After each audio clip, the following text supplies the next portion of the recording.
How do you take 18 weeks and put it into 30 seconds? I do wish we had taken this class 30 years ago. You felt really safe at Lamb, and that the leaders fostered that kind of safe environment, a loving, respecting, and safe environment. And I think that's where the breakthroughs come in. There's a workbook lesson that you go through ahead of time. There's a video that you watch each week. And then there's some questions that you go through in smaller groups.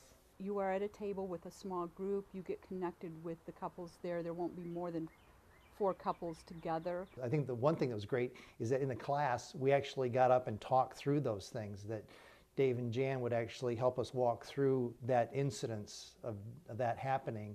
So we got real, it was Hands-on. real hands-on, walk it through type of experience.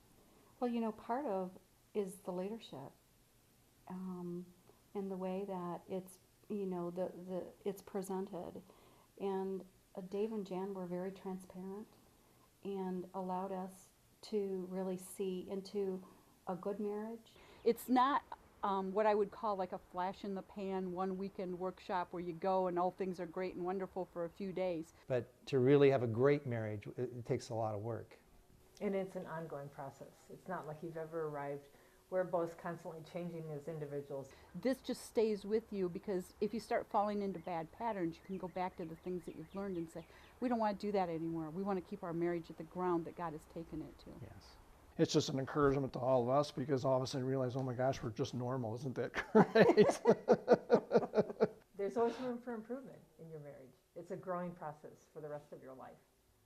We're not so, you know, we're not so terrible or awful or broken, or we're not, our marriage isn't as perfect as we thought it would be, but that's okay, because you're learning in an environment where people are loving and supporting and caring, and that really makes a huge difference and allows you to be more transparent. Concepts that you wouldn't normally bring up in a marriage, that they bring out to the table and you go, oh, yeah, we've never talked about that. You will have homework that you'll take home. It'll be simple things like going for a walk with each other and just talking about things, or doing a devotion. The class itself, I think, provoked a lot of conversation that was really good.